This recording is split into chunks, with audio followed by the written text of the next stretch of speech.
జై ఎన్టీఆర్ గట్టిగా జై ఎన్టీఆర్. ధన్యవాదాలు మిత్రులారా. ఈనాడు మైత్రివనం చౌరస్తాలో భారతదేశం గర్వించదగ్గ గొప్ప నాయకుడు, తెలుగు జాతికి స్ఫూర్తిని నింపిన, తెలుగు జాతి చేత అన్నా అని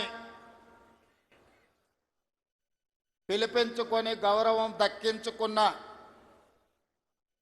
ఎన్టీఆర్ విగ్రహావిష్కరణ కార్యక్రమానికి సభాధ్యక్షత వహించిన జూబ్లీహిల్స్ శాసనసభ్యులు మిత్రులు నవీన్ యాదవ్ గారు ఈ కార్యక్రమాన్ని ఏర్పాటు చేసి నాతో పాటు ఈ కార్యక్రమంలో తెలంగాణ కాంగ్రెస్ పార్టీ అధ్యక్షులు మిత్రులు మహేష్ కుమార్ గౌడ్ గారిని,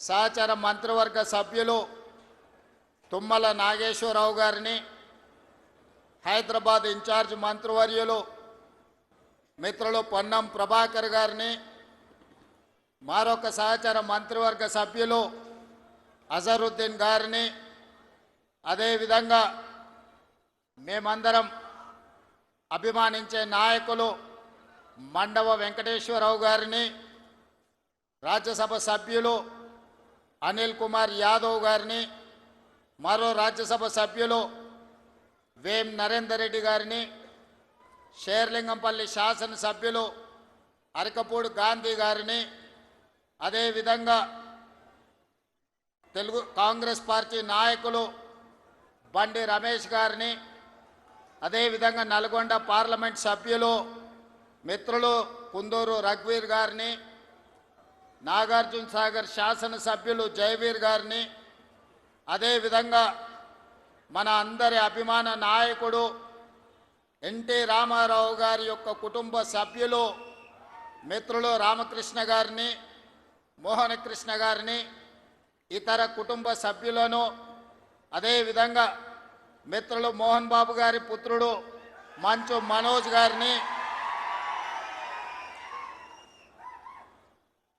అదేవిధంగా సినిమా దర్శకులను, ఇతర నాయకులను, బోయపాటి శ్రీనివాస్ గారిని, ఇతర నాయకులను, సినిమా కళాకారులను, అన్నగారి అభిమానులందరినీ ఆహ్వానించి ఇంత గొప్ప కార్యక్రమాన్ని ఏర్పాటు చేసిన నిర్వాహకులకు అందరికీ మనస్ఫూర్తిగా ధన్యవాదాలు, అభినందనలు తెలియజేస్తున్న మిత్రులారా, భారతదేశ చరిత్రను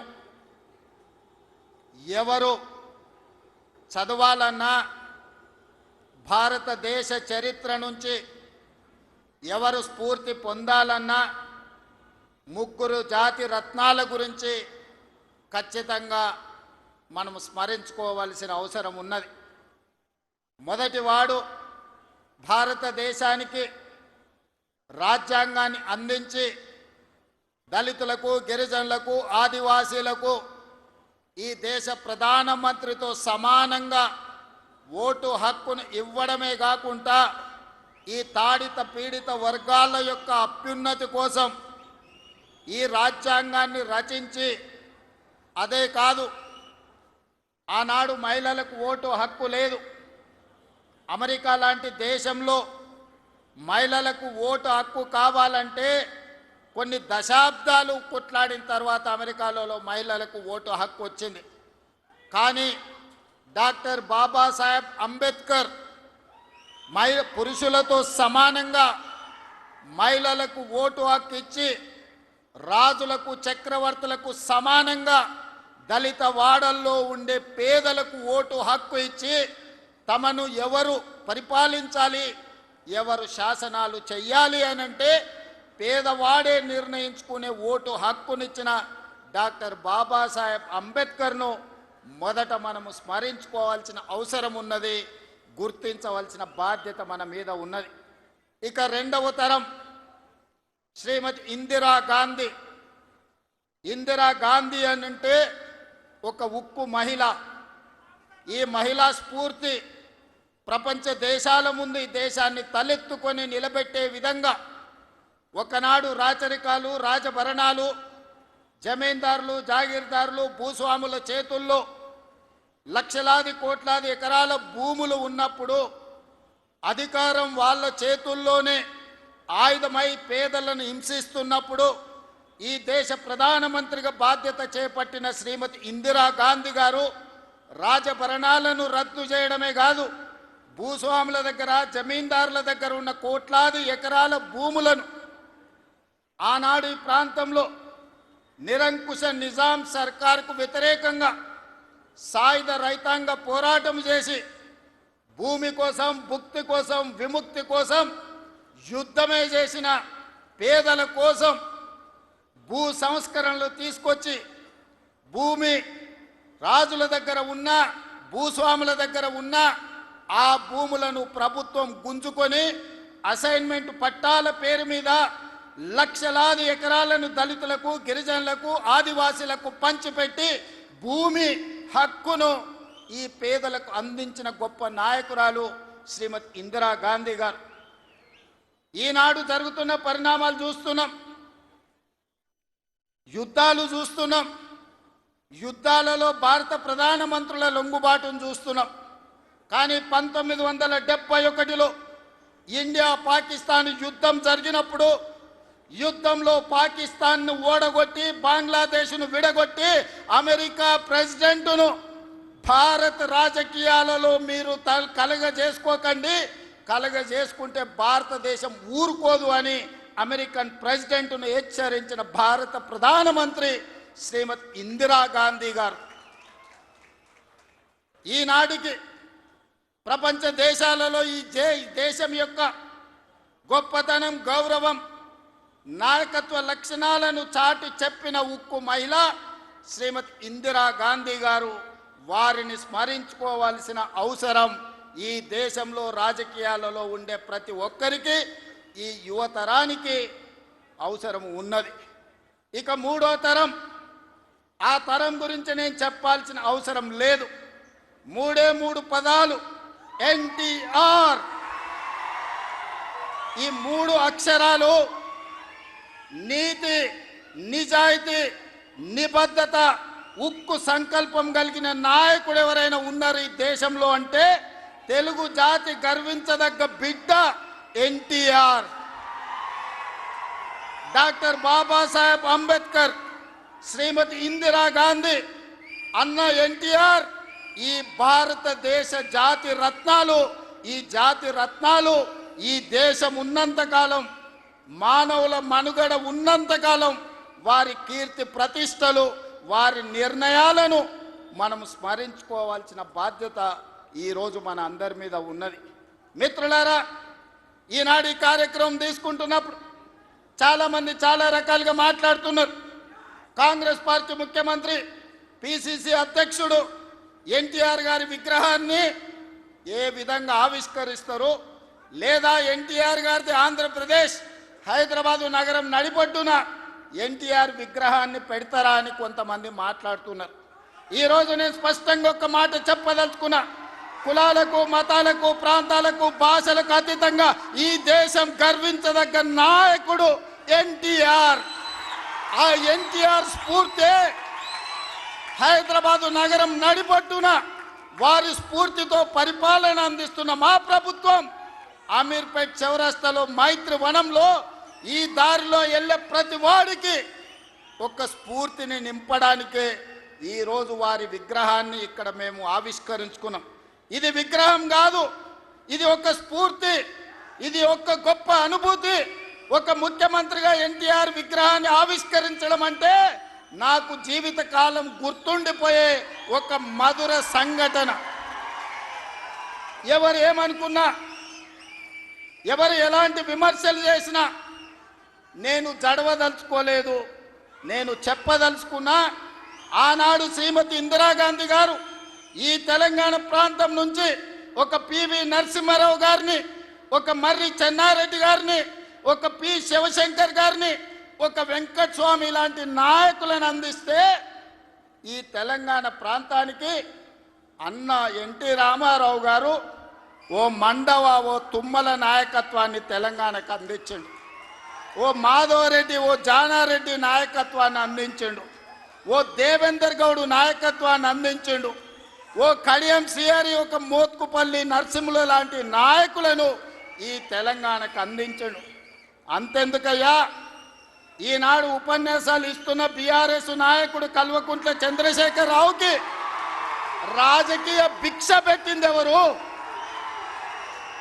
అన్న లేకుంటేనే మీరు నాయకులు అయ్యిండ్రా?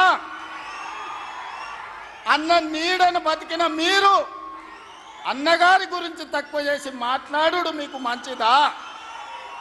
వారే కాదు, వారి పేరు పెట్టుకున్న వాళ్ళు కూడా ఈరోజు నాయకులుగా చలామణి అవుతున్నారు.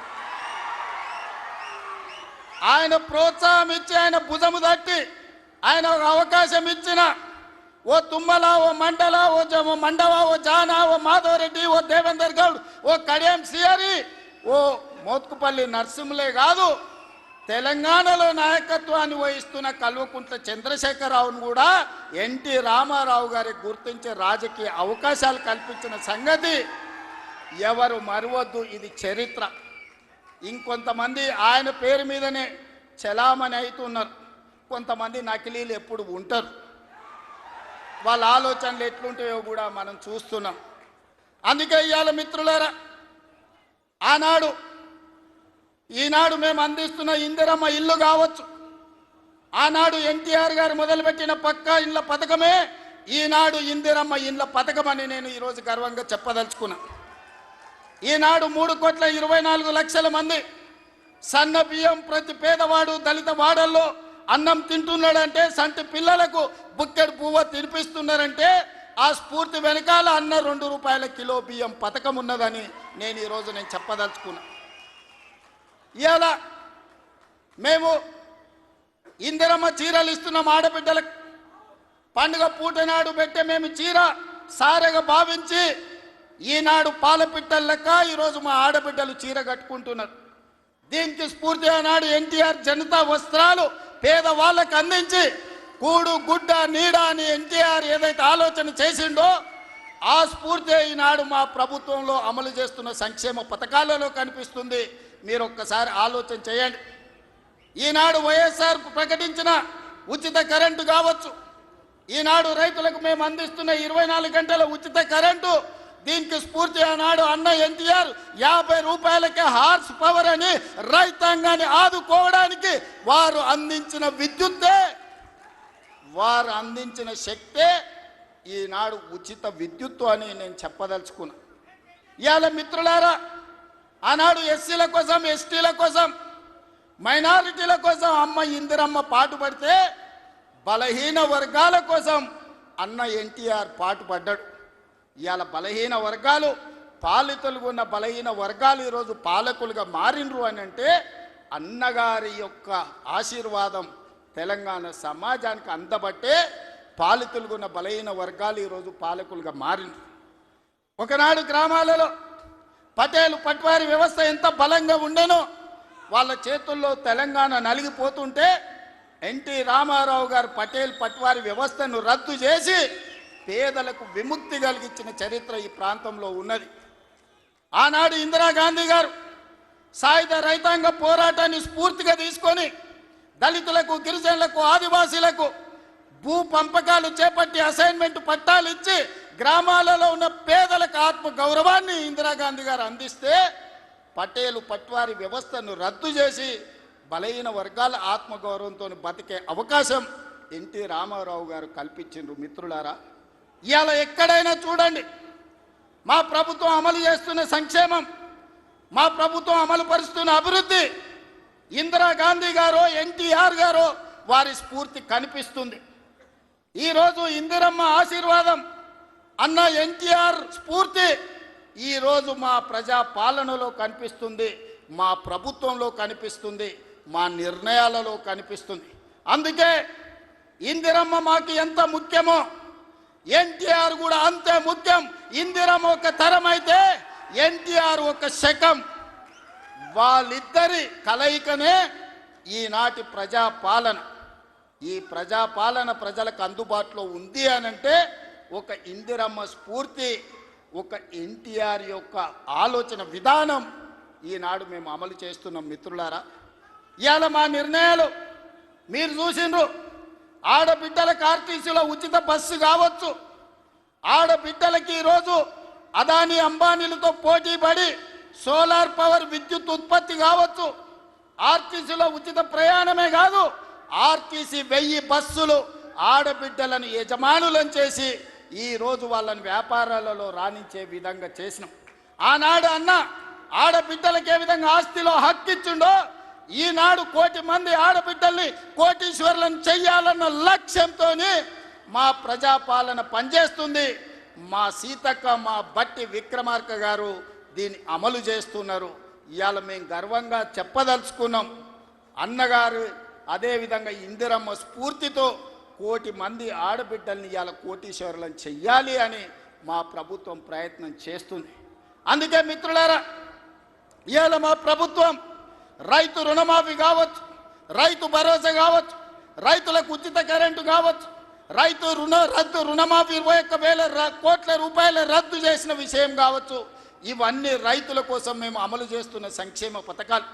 ఇవాళ రైతులు పండించిన సన్న వడ్లు 500 రూపాయల బోనస్ ఇచ్చి ఈనాడు మేము కొనుగోలు చేస్తున్నామంటే రైతును రాజును చెయ్యడమే లక్ష్యంగా, వ్యవసాయాన్ని పండుగ చేయడమే లక్ష్యంగా ఈరోజు మేము పనిచేస్తున్నాం.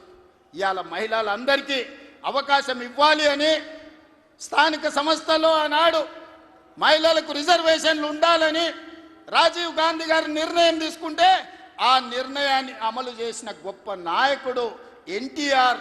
ఈరోజు స్థానిక సంస్థల్లో ఆడబిడ్డలకు 50% అవకాశాలు ఆనాడు రాజీవ్ గాంధీ నిర్ణయం తీసుకుంటే ఎన్టీఆర్ అమలు చేస్తే ఈరోజు ఆడబిడ్డలకు స్థానిక సంస్థల్లో ఈరోజు రిజర్వేషన్లు వచ్చినాయి.